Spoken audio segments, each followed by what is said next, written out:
ABC Listen. Podcasts, radio, news, music and more.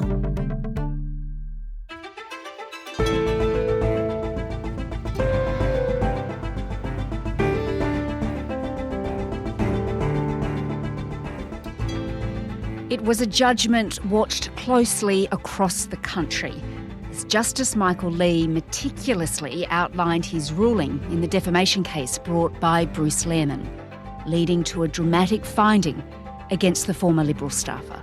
Mr Lehrmann raped Miss Higgins.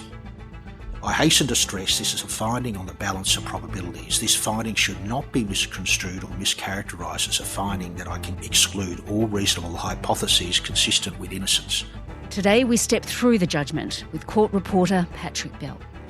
I'm Sam Hawley on Gadigal land in Sydney. This is ABC News Daily.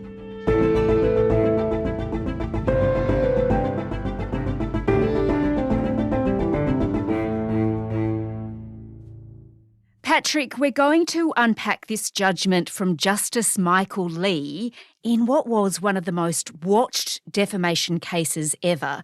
Even the reading of the judgment was viewed by tens of thousands of people across the country. So there was just so much interest in this. Mr Lehrmann remains a man who has not been convicted of any offence, but he has now been found by the civil standard of proof to have engaged in a great wrong.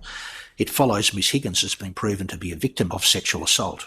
Now, Justice Lee, he had some choice words about what Bruce Lehrmann has now put himself through, didn't he? Indeed, Sam. He suggested, in as much suggested that Bruce Lehrmann may have been wiser not to launch this case. Having escaped the lion's den, Mr Lehrmann made the mistake of coming back for his hat. So there was a criminal case that fell over, there was jury misconduct and there was no findings against Bruce Lehrmann. Then he took this defamation action against Channel 10 and journalist Lisa Wilkinson over the project interview with Ms Higgins where she alleged she was raped at Parliament House. They didn't name him in that, but he's taken this defamation action. So Patrick, let's unpack now how Justice Lee came to the finding that rape had occurred in the early hours of the morning on a day in March 2019 at Parliament House. He found that on the balance of probabilities, he couldn't be convinced that Miss Higgins had verbally protested or even physically protested when she awoke to, on her account, find Mr Lehrmann raping her. But he did point to some of the messages and things that she'd said in the days after where she used expressions such as she was laying like a log and she was barely lucid and she didn't feel like it could be consensual at all. What about Bruce Lehrmann's evidence about that early morning in March 2019? What did Justice Lee have to say about that? Justice Lee rejected Bruce Lehrmann's account of that morning. Bruce Lehrmann had testified that when he went back to the ministerial suite, he collected his keys and worked on notes of a question time brief for Minister Reynolds that was somehow related to the French submarine deal that was gathering some media attention at the time. Justice Lee found that that was not the case. In light of the above, common sense suggests that it is obvious there was one dominant thought running through the mind of Mr Lehrmann as he was approaching Parliament House, and it had nothing to do with French submarine contracts. Then we have there was also an interesting point in the judgment when he said he would have liked to have seen some more challenging of Bruce Lehrmann on his account that there was no further alcohol consumption. And incidentally, Justice Lee found that he is convinced that there was more alcohol consumed by the pair of them, despite Brittany Higgins not recalling as much and not giving that evidence. But he did accept that Brittany Higgins had had a lot to drink and was sufficiently inebriated, didn't he? Yes, he did. He found that she was, by the time she arrived at Parliament House, a very drunk 24-year-old woman. And that brings us back to that issue of consent and what consent is. And Justice Lee found that Bruce Lehrmann was recklessly indifferent. What does he mean by that? Well, Justice Lee told the court that Bruce Lehrmann, on his view, was hell-bent on having sex with Brittany Higgins. I consider it more likely than not in those early hours, after a long night of conviviality and drinking, and having successfully brought Miss Higgins back to a secluded place, Mr Lehrmann was hell-bent on having sex with a woman he A, found sexually attractive, B, had been mutually passionately kissing and touching, C, had encouraged to drink, and D, knew had reduced inhibitions because she was very drunk. In his pursuit of gratification, he did not care one way or the other whether Miss Higgins understood or agreed to what was going on.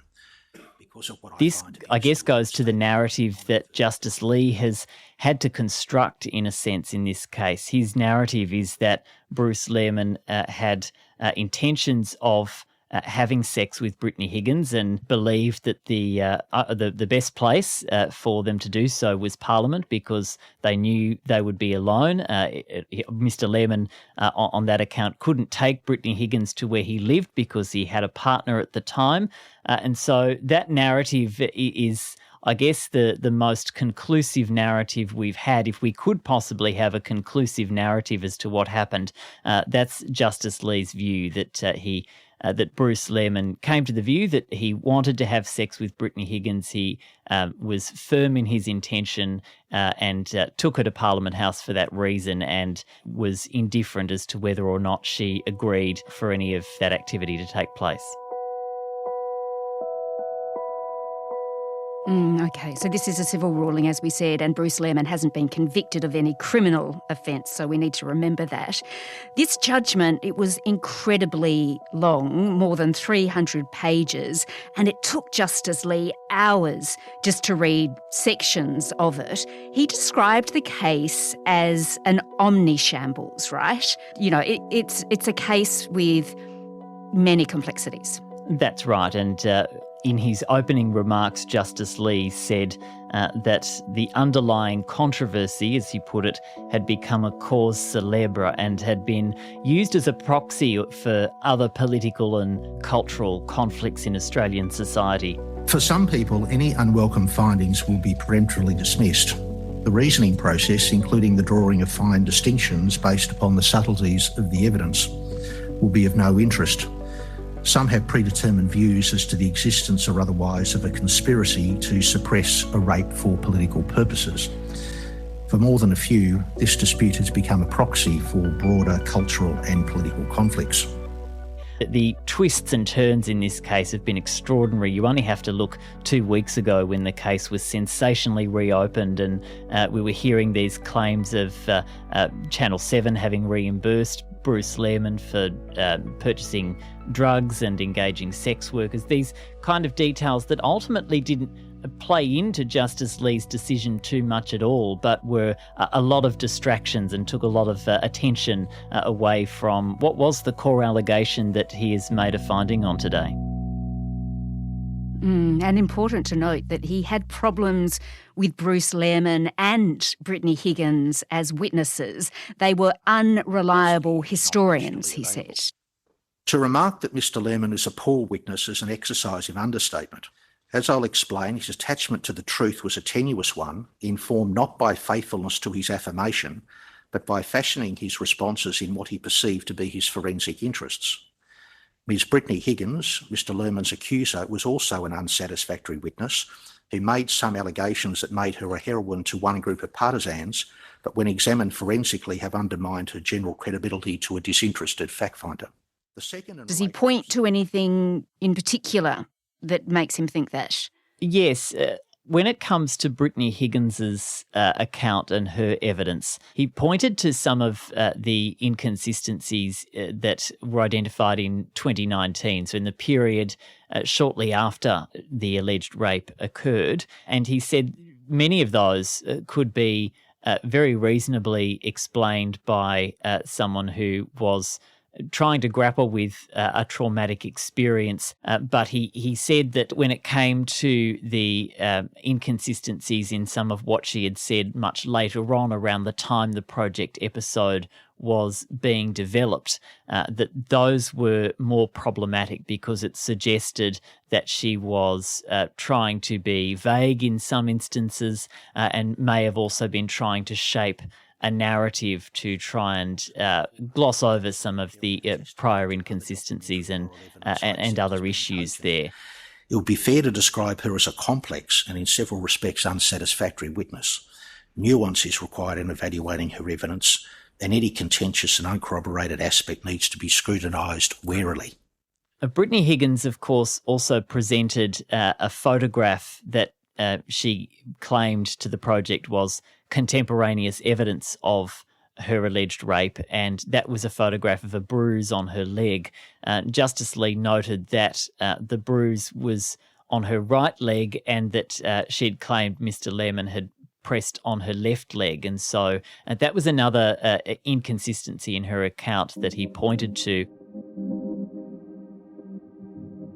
As far as Bruce Lehrmann goes, Justice Lee particularly highlighted a difference in his account to his then Chief of Staff, Fiona Brown, at the time shortly after the alleged rape, and his account to the court. He had told Fiona Brown, of course, that he went back to Parliament House to drink whiskey and that Brittany Higgins and he had chatted and they'd had glasses of whiskey, and then when prompted on what else happened, her notes reveal that he said, "I don't want to get into that." That is different from the evidence he gave during the trial, which was, of course, that once they entered the suite, they parted company and he never saw Brittany Higgins again. I've already said enough to indicate that I consider Mr Lehrmann's account to be an elaborate fancy. As I've already noted, put in stark terms, it's fanciful a somewhat lubricated male staffer accompanied by a woman he found attractive who had just been pashing in a nightclub despite having a girlfriend, would then be interested after coming back to a private place very late to just say cheerio and then soberly proceed to note up briefs for a question time that was not to occur for 1.5 weeks. The judge also dealt with this issue that there was an allegation, I suppose, in the project interview that there was some sort of political cover-up going on around this time of this alleged rape. So what did he find in relation to that?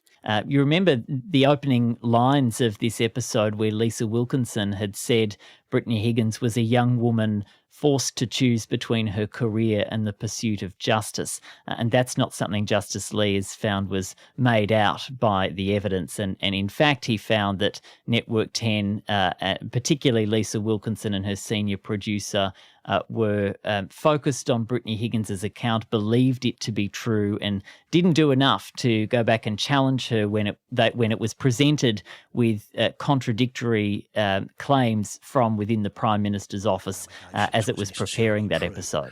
They resolved from the start to publish the exclusive story and were content to do the minimum required to reduce unacceptable litigation risk. What about Brittany Higgins?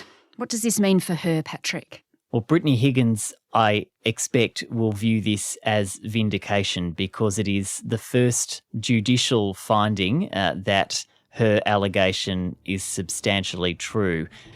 We'll await to see if Brittany Higgins makes any public commentary or any response to what the court has found. Patrick Bell is a court reporter at the ABC. This episode was produced by Bridget Fitzgerald, with audio production by Sam Dunn. Our supervising producer is David Cody. I'm Sam Hawley. ABC News Daily will be back again on Wednesday.